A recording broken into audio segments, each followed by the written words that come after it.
Welcome back everyone to yet another day in the life of a remote software engineer in Bangladesh. আজকাল আমি চেষ্টা করছি একটু healthy একটা লাইফস্টাইল মেনটেন করার, তাই সকালে তাড়াতাড়ি ঘুম থেকে উঠি।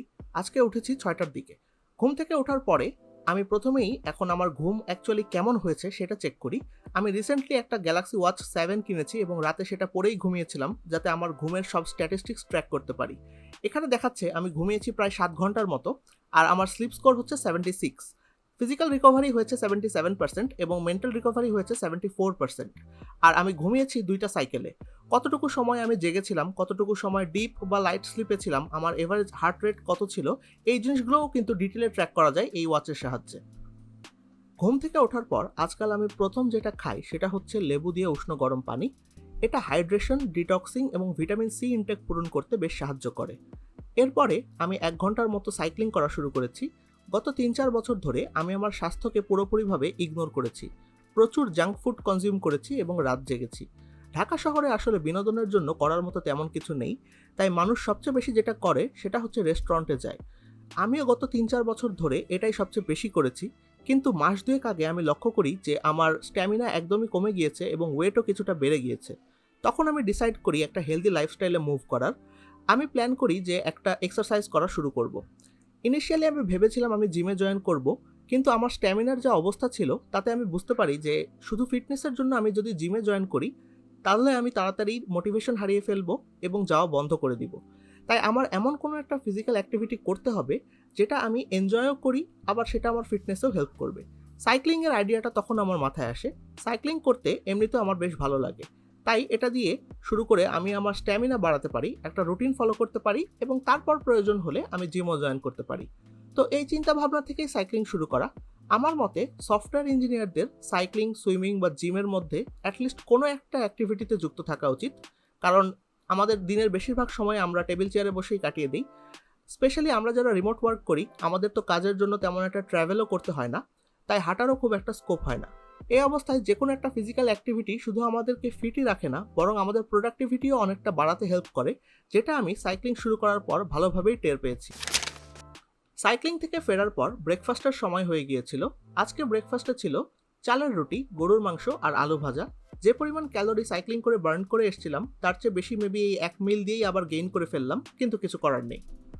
ব্রেকফাস্ট শেষে এখন সময় হচ্ছে কাজ শুরু করার, কিন্তু কাজ শুরু করার আগে প্রথমেই আমি আজকে কি কি কাজ করতে হবে সেটার একটা টু ডু লিস্ট বানাবো। আগে এই কাজটা করতাম নোশন বা অন্য কোনো একটা টু ডু অ্যাপে, কিন্তু আজকাল আমি এটা নোটবুকে লেখা শুরু করেছি। আমি চেষ্টা করছি ডিজিটাল সলিউশনসের পাশাপাশি যতটা অন্যান্য জিনিস আমার লাইফে ইন্টিগ্রেট করা যায় সেটা করার, যেমন ছোট ছোট এই কাজগুলো লেখার জন্য নোটবুক ব্যবহার করা। আজকের প্রধান কাজ 3টা। সামনে আমার আন্ডার গ্র্যাজুয়েশনের থিসিস ডিফেন্ড করতে হবে, সেটা নিয়ে লাস্ট কয়েকদিন খুব ব্যস্ত সময় যাচ্ছে। আমি আমার এই থিসিসটা নিয়ে বেশ এক্সাইটেড ছিলাম। নর্মালি থিসিস করে 4 থেকে 5 জনের একটা গ্রুপ মিলে, সেখানে আমরা মাত্র 2 জন মিলে এই কাজটা করছি। বেশিরভাগ মানুষ যখন মেশিন লার্নিং নিয়ে কাজ করছে তখন আমরা 2 জন ব্লকচেন নিয়ে কাজটা করছি। এইসব চ্যালেঞ্জেসের কারণে আমি এটা নিয়ে বেশ এক্সাইটেড ছিলাম। থিসিসটা শেষ করার পর আমার প্ল্যান আছে এটা নিয়ে ডেডিকেটেড একটা ভিডিও বানানোর, যাতে আমার জুনিয়রদের কিছুটা হেল্প হয় থিসিসের পুরো প্রসেসটা নিয়ে। তো থিসিসের জন্য আমাদের একটা মেসেজিং সার্ভিস দরকার। আমরা ব্যবহার করব টুইলিও। এটা কিভাবে কাজ করে, কিভাবে সেট আপ করতে হয়, এই জিনিসগুলোই আজকে দেখতে হবে। এরপর অফিসের কিছু কাজ আছে সেটা করতে হবে, আর লাস্টলি আমাদের যে স্টার্ট আপ সেই প্রোডাক্টে ফ্রন্ট এন্ডের কিছু কাজ আমাকে করতে হবে। কাজ শুরু করার আগে আপনাদের একটা গ্যাজেট দেখায় যেটা খুব রিসেন্টলি আমি আমার ওয়ার্কস্টেশনে অ্যাড করেছি। এটা হচ্ছে লজিটেকের M720 মাউস। আমি 2টা পিসি ব্যবহার করি, একটা আমার গেমিং ল্যাপটপ আর একটা ম্যাক মিনি। তো এই 2টার জন্য আমি 2টা মাউস ব্যবহার করতাম। কিছুদিন আগে 2টা মাউসে একসাথে ডাবল ক্লিকিং ইস্যু শুরু হয়, তখন আমি ডিসাইড করি এবার আমি একটা মাউস কিনবো যেটা 2টা পিসিতেই একসাথে ব্যবহার করা যাবে। আমার প্রথম পছন্দ ছিল লজিটেক MX Master 3S, কিন্তু একটা মাউসের জন্য 12,000 টাকা খরচ করা আমার কাছে একটু বেশি মনে হয়। তারপর অল্টারনেটিভ খুঁজতে খুঁজতে আমি এটা পেয়ে যাই। এই মাউসটার দাম যদিও 6,000 টাকা, কিন্তু MX Master 3S এর মোটামুটি সব ফিচারই এটার মধ্যে আছে, অ্যাটলিস্ট যে ফিচারগুলো আমার প্রয়োজন। এটা একসাথে 3টা ডিভাইসে কানেক্ট করা যায়, ইনফিনিট স্ক্রলিং সাপোর্ট করে, লজি অপশনস প্লাস অ্যাপ দিয়ে সবগুলো বাটন কাস্টমাইজ করা যায়।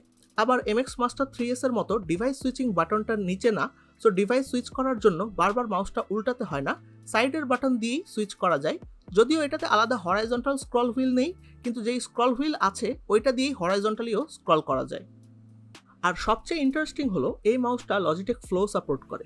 লজিটেক ফ্লোতে যেটা হয়, দুইটা পিসি পাশাপাশি থাকলে একটা থেকে জাস্ট কার্সর আরেক পিসি এর দিকে মুভ করলেই কার্সর আরেকটা পিসিতে নেওয়া যায়।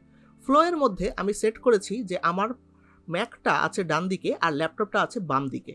সো ম্যাকে কাজ করার সময় আমি যদি মাউসটা বামে মুভ করি তাহলে বাটন ক্লিক করে ডিভাইস সুইচ করা ছাড়াই আমি ডিরেক্ট মাউসটা ল্যাপটপে ইউজ করতে পারবো।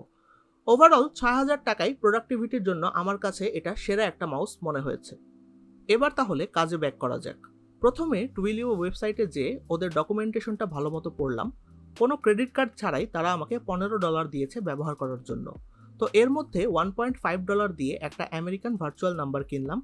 এই নাম্বারে কল, SMS, ফ্যাক্স সব কিছুই সাপোর্ট করবে। অন্য অনেক দেশের নাম্বারে SMS সাপোর্টটা ছিল না, তাই আমেরিকান নাম্বারই নিলাম। প্রথমে এই নাম্বার থেকে আমার নাম্বারে একটা SMS পাঠিয়ে দেখব। SMS ঠিকভাবে পাঠানো যাচ্ছে এবং একটা SMS পাঠাতে $0.3 খরচ হচ্ছে। এবার আমার নাম্বার থেকে এই ভার্চুয়াল নাম্বারে একটা SMS পাঠাবো এবং দেখব সেই ডেটাটা আমি ঠিকমতো অ্যাক্সেস করতে পারছি কিনা। এর জন্য একটা বেসিক এক্সপ্রেস সার্ভার বানালাম, যার মধ্যে একটা ওয়েব হুক আছে। এই ওয়েব হুকটা ngrok দিয়ে পাবলিকলি অ্যাক্সেসিবল বানালাম। তারপর টুইলিও ড্যাশবোর্ডে সেই হুকের URL, HTTP মেথড সব সেট করলাম। এবার আমার ফোন থেকে ওই নাম্বারে SMS পাঠিয়ে দেখলাম আমার সার্ভারে সেই SMS এর ডেটা সহ আরও অনেক মেটাডাটা আমি রিসিভ করতে পারছি। থিসিসের কাজ আজকে এই পর্যন্তই।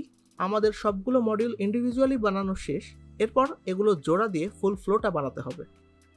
এরপর বেশ কিছুক্ষণ অফিসের যে প্রজেক্ট সেটাতে কাজ করলাম।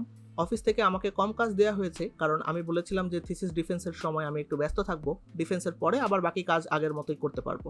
এই বিষয়গুলোতে আমাদের কোম্পানি বেশ ফ্লেক্সিবল দেখেই আমি পড়াশোনার পাশাপাশি কাজটা করতে পারি। কাজ করতে করতে দেখলাম যে প্রায় 1:30টা বাজে। সো এখন লাঞ্চ ব্রেক। গত কয়েক মাস ধরে আমি মেশিন লার্নিং, RAG, LLM এই বিষয়গুলো শেখার চেষ্টা করছি। সো লাঞ্চের পর সেটা নিয়েই কিছু ভিডিও দেখলাম। এরপরে বিকেলবেলা আমার বন্ধুদের সাথে একটা হ্যাংআউট ছিল। আমরা গেলাম গুলশানের হোয়াইট ক্যানারি ক্যাফেতে। জায়গাটা বাইরে থেকে এরিয়া অ্যান্ড বিল্ডিং সব মোটামুটি সুন্দর, বাট ভিতরে এটা নর্মাল একটা বাড়ির ছাদ শুধু।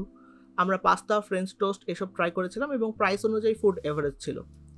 বাইরে থেকে ফিরতে ফিরতে রাত 9টার মতো বেজে গিয়েছিল।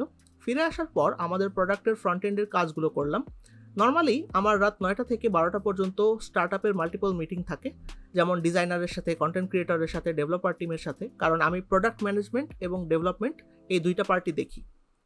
আমার লাস্ট ভিডিওতে আমি বলেছিলাম যে আমরা একটা স্টার্টআপ শুরু করেছি, এখন সময় হচ্ছে সেটার প্রোডাক্টটা রিভিল করার। আমাদের স্টার্টআপের নাম হচ্ছে স্কোরস্পেক। এখানে আমরা AI বেসড একটা SaaS প্রোডাক্ট বানাচ্ছি IELTS পরীক্ষার্থীদের জন্য।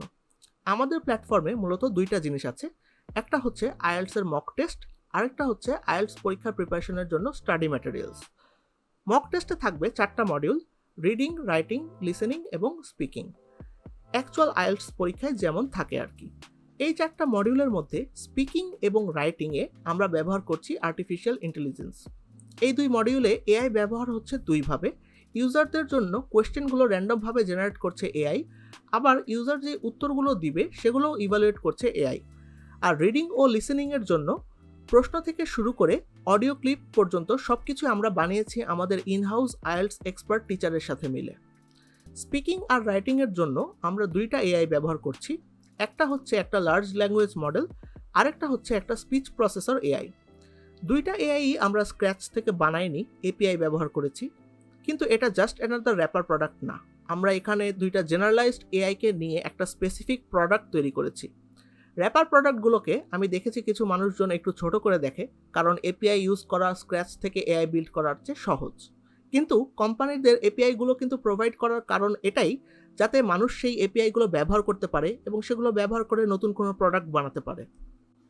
আর প্রোডাক্টের টেকনিক্যাল কমপ্লেক্সিটি কখনো সেই প্রোডাক্টের মেইন ফ্লেক্স হওয়া উচিত না। প্রোডাক্টের মেইন ফ্লেক্স হওয়া উচিত ইউজারকে সার্ভ করা।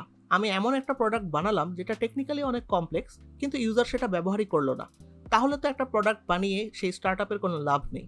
আবার একটা প্রোডাক্ট যদি টেকনিক্যালি লেস কমপ্লেক্স হয় কিন্তু ইউজার যদি সেটা অ্যাকসেপ্ট করে, তাহলে কিন্তু সেটা একটা সফল প্রোডাক্ট। আমি জানি না আমাদের প্রোডাক্টটা ইউজার কতটা অ্যাকসেপ্ট করবে। স্টার্টআপের মেইন মোটোই হলো ship fast and break things. এই ভার্সনটা হয়তো ওয়াইডলি অ্যাকসেপ্টেড হবে, আবার নাও হতে পারে। না হলে আমরা আবার ইটারেট করব, লাগলে পিভট করব, কিন্তু আমাদের মেইন টার্গেট অলওয়েজই এটাই থাকবে, ইউজারের নিডকে সার্ভ করা।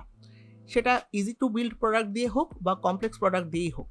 আমাদের ডেভেলপমেন্ট আসলে শেষের দিকে অ্যান্ড খুব তাড়াতাড়ি হয়তো আমরা এটা লঞ্চ করতে পারবো। আজকের ভিডিওটা এই পর্যন্তই। সকলকে অনেক ধন্যবাদ 5000 সাবস্ক্রাইবারের জন্য। পরের ভিডিওতে আমি চেষ্টা করব আমাদের প্রোডাক্টটার একটা ডেমো দেখাতে। দেখা হবে পরের ভিডিওতে। টিল দেন সবাই সুস্থ থাকবেন, ভালো থাকবেন।